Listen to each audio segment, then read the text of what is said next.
আসাম ভারতের উত্তর পূর্বের এক দারুণ রাজ্য। পাহাড়, নদী, বন আর নানা জাতির মানুষে ভরা এই জায়গাটা হাজার বছর ধরে বহু সংস্কৃতিকে আপন করে নিয়েছে। আসামের ইতিহাসে যেমন আছে আহোম রাজাদের বীরত্ব, তেমনি আছে বরাক উপত্যকার বাঙালিদের চমৎকার অবদান। কিন্তু এর পাশাপাশি আছে ভাগাভাগির রাজনীতি, বঞ্চনার গল্প আর বিদেশি তকমা দিয়ে বহু মানুষকে কোণঠাসা করার দুঃখজনক ইতিহাস। আসামে মানুষের বসতি ও ব্রিটিশ শাসন। প্রথম দিকে আসামে অস্ট্রিক ও মঙ্গোলয়েড জাতির মানুষ থাকত। পরে আর্য ও দ্রাবিড়রাও এখানে আসে। 1300 সালের দিকে আহোমরা এসে প্রায় 600 বছর রাজত্ব করে একটা শক্তিশালী রাজ্য গড়ে তোলে। কিন্তু 1826 সালে ব্রিটিশরা আসাম দখল করে নেয়। তখন থেকেই জনসংখ্যার ছবিটা বদলে যেতে শুরু করে। বাংলার সিলেট, ময়মনসিংহ, বরিশাল থেকে হাজার হাজার হিন্দু ও মুসলমান শ্রমিক, কৃষক ও কর্মচারীকে আসামে আনা হয়। বিশেষ করে বরাক উপত্যকায় অনেক বাঙালি পরিবার পাকাপাকিভাবে থেকে যায়। 1874 সালে ব্রিটিশরা সিলেটকে আসামের সঙ্গে যোগ করে, কারণ চা বাগান চালানোর জন্য শিক্ষিত কর্মচারীর দরকার ছিল। কিন্তু 1947 সালে দেশভাগের সময় সিলেট পাকিস্তানে চলে যায়। শুধু করিমগঞ্জ ভারতের অংশ হিসেবে থেকে যায়। এর মানে হলো, আজ যারা বরাক উপত্যকায় থাকেন তারা আসলে ভারতেরই মাটিতে ছিলেন। তারা কোথাও থেকে আসেননি, বরং দেশভাগের কারণে তাদের চারপাশের ভূগোল বদলে গেছে, কিন্তু তারা নিজেরা বদলাননি। বিদেশি তকমা এবং বঞ্চনার ইতিহাস।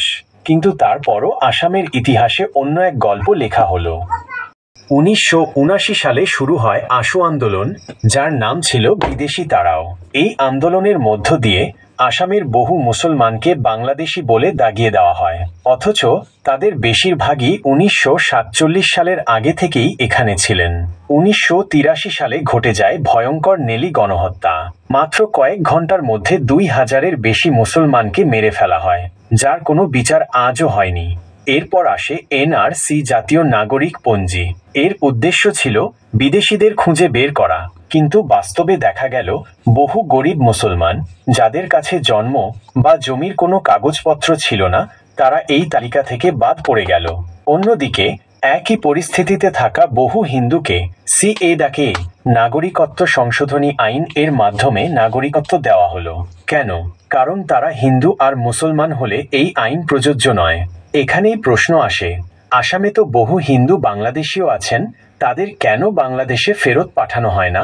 কারণ তারা রাজনৈতিক দলগুলোর কাছে ভোটের অংশ, আর মুসলমানরা তাদের ধর্মীয় পরিচয় দিয়ে বিদেশি বানানো সহজ, তাদের নিয়ে ভয় দেখানোও সহজ। খিলঞ্জিয়া শব্দের রাজনীতি। বরাক উপত্যকার বহু মুসলমান শত শত বছর ধরে এখানে বসবাস করছেন। তাদের জমির দলিল আছে, ভোটার তালিকায় নাম আছে, তারা নিয়মিত ট্যাক্স দেন, স্কুল হাসপাতাল তৈরি করেছেন। তবুও তাদের খিলঞ্জিয়া বা আদি বাসিন্দা বলা হয় না, কারণ এই শব্দটা এখন রাজনৈতিক হাতিয়ার। বেছে বেছে কাউকে খিলঞ্জিয়া বলা হয়, কাউকে নয়। রাজনৈতিক দলগুলো জানে মানুষকে ভাগ করলে ভোট পাওয়া যায়, তাই তারা মিয়া, বিদেশি, এনআরসি এসব শব্দ ব্যবহার করে মুসলমানদের বিরুদ্ধে ঘৃণার দেয়াল তৈরি করে। অথচ এই ঘৃণার রাজনীতি আসামের জন্য ভালো নয়। আসামের মুসলমানদের পরিচয়। আসামের মুসলমানরা শুধু ভোটার নন, তারা কৃষক, শ্রমিক, শিক্ষক, ডাক্তার, ব্যবসায়ী।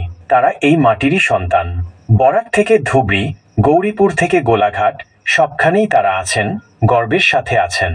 তাদের বিদেশি বলার আগে ইতিহাসটা পড়ুন। তাদের খিলঞ্জিয়া নয় বলার আগে জমির কাগজপত্র দেখুন। তাদের আলাদা বলার আগে নিজেকে প্রশ্ন করুন, আপনি কি একতা চান, না বিভেদ? আজ সময় এসেছে সত্যিটা বলার। বরাক উপত্যকার মুসলমানরা বহিরাগত নন, তারা এই মাটিরই আদি সন্তান। আসামের মুসলমানরা শত্রু নন, তারা এই রাজ্যের ভবিষ্যতের অংশ। আর খিলঞ্জিয়া শব্দটা শুধু একটা তকমা নয়, এটা হওয়া উচিত ন্যায্যতার প্রতীক। আসুন আমরা ঘৃণার দেয়াল ভেঙে ফেলি এবং ইতিহাস, মানবতা আর অধিকারকে সবার ওপরে রাখি। আসাম সবার, ধর্ম, ভাষা বা জাতি যাই হোক না কেন।